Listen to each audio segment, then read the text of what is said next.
কৃষক বন্ধু রতন সরকার ইউটিউব চ্যানেলে সকলকে স্বাগত জানিয়ে আজকে এই ভিডিওতে আমি তুলে ধরার চেষ্টা করছি বর্তমানে উত্তরবঙ্গ তথা মধ্যবঙ্গে বন্যা পরিস্থিতির সর্বশেষ আপডেট কী আছে।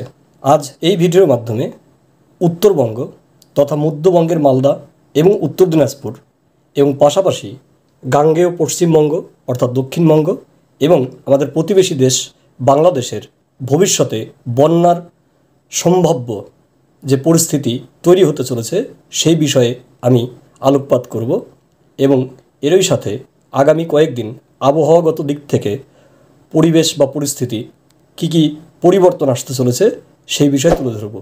তাই সকলের কাছে অনুরোধ, এই ভিডিওটি শেষ পর্যন্ত অবশ্যই দেখবেন এবং চ্যানেলটিকে সাবস্ক্রাইব করে লাইক করবেন। চলুন শুরুতেই দেখে নিই মধ্যবঙ্গ অর্থাৎ মালদা এবং উত্তর দিনাজপুরের বিশেষ করে ইটাহার ব্লকের বিভিন্ন প্রত্যন্ত গ্রামে বা নিচু এলাকার মানুষ বন্যাকে কেন্দ্র করে কতটা আতঙ্কিত। আজ আমরা এই বিষয়ে খোঁজ নিতে পৌঁছে গিয়েছিলাম মহানন্দা নদীরই সংলগ্ন একটি স্থানে। তো সেখানে গিয়ে স্থানীয় মানুষের সাথে কথা বলেছি। চলুন জেনে নেওয়া যাক একবার তারা কি বলছেন। হ্যাঁ দাদা, বলছি আপনি তো এখানেই বাড়ি বোধহয় আশেপাশে? হ্যাঁ। আচ্ছা, বলছি জল কি নদীতে বাড়ছে? 1 হাত বেড়েছে আজকে। 1 হাত বেড়েছে? হ্যাঁ। আপনাদের কি মনে হচ্ছে বন্যা হবে? বন্যা তো হবেই, তাই না? আচ্ছা, মানে একটা ভয় বা আতঙ্ক কাজ করছে, তাই তো? অবশ্যই। আর আপনার বাড়ি তাহলে কোথায়? এখানে ভবনে। আপনার নামটা কি? তাবারক হোসেন। আচ্ছা, অনেক ধন্যবাদ। যাই হোক, সকলের কাছে একটি অনুরোধ যে আপনারা আতঙ্কিত হবেন না, তবে সতর্ক থাকুন। 2017 সালের যে বন্যা পরিস্থিতি তৈরি হয়েছিল, ভয়াবহ বন্যা, তার তিক্ত অভিজ্ঞতা এখনও মানুষের মধ্যে গেঁথে রয়েছে। তাই স্বভাবতই সবাই আতঙ্কিত। এই প্রসঙ্গে আমি সমস্ত প্রকার খোঁজ খবর নিয়ে আপনাদের অন্তত জানাতে চাই, সেই 2017 সালের মতো পরিস্থিতি কিন্তু তৈরি হওয়ার মতো সম্ভাবনা এখনও অন্তত নেই। কেননা নেপাল থেকে যে জল বিভিন্ন ব্যারেজ বা বাঁধ থেকে মুক্ত হয়ে বিহার হয়ে আমাদের রাজ্যে প্রবেশ করবে, তার গতি অর্থাৎ জল বৃদ্ধির যে গতি সেটা কিন্তু খুবই ধীর।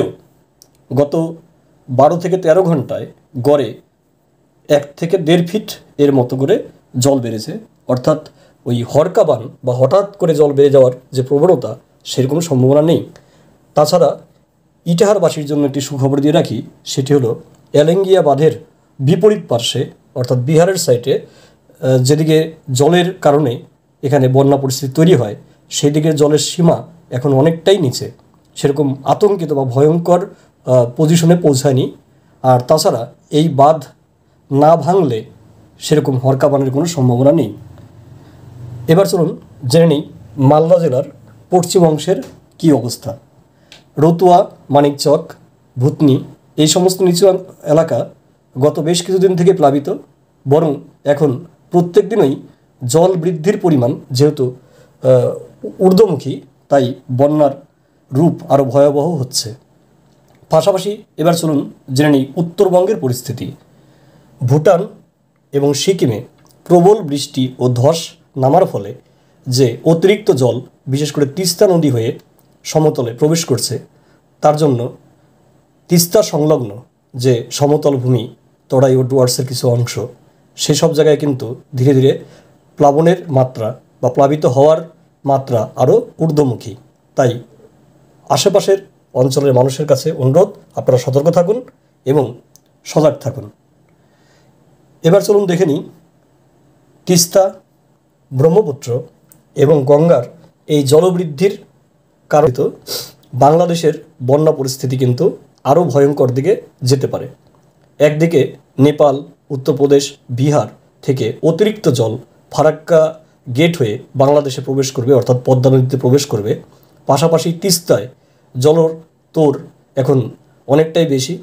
আবার ভুটান এবং আসাম বা মেঘালয়ের দিকে যে প্রবল বৃষ্টি হয়েছে, তার ফলস্বরূপ কিন্তু ব্রহ্মপুত্র নদেও জলের পরিমাণ বাড়বে। স্বভাবতই বাংলাদেশের নিচু অঞ্চলগুলো আবার নতুন করে প্লাবিত হওয়ার মতো একটা অবস্থায়। এবার চলুন জেনে নেওয়া যাক আগামী পরবর্তী কয়েকদিন আবহাওয়াগত কী কী পরিবর্তন আসতে চলেছে।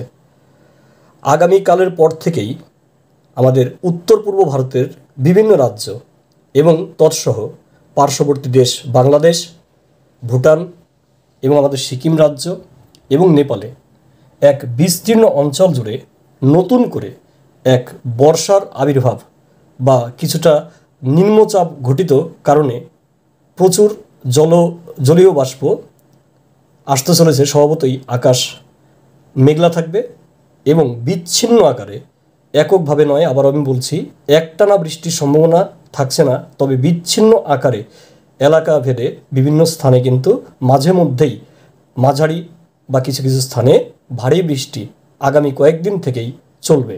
স্বভাবতই সামনেই বাঙালির বড় দুর্গোৎসব। সেই উৎসবের প্রাক মুহূর্তে বাংলার তথা পার্শ্ববর্তী রাজ্যগুলিতে আকাশ কিন্তু মেঘমুক্ত থাকছে না এবং মাঝে মধ্যেই স্থানভেদে হালকা বা মাঝারি বৃষ্টিপাত নজরে আসবে। স্বভাবতই এই অতিরিক্ত বৃষ্টি বা বর্ষার কারণে বন্যা পরিস্থিতির আরও অবনতি হবার সম্ভাবনা থাকছে।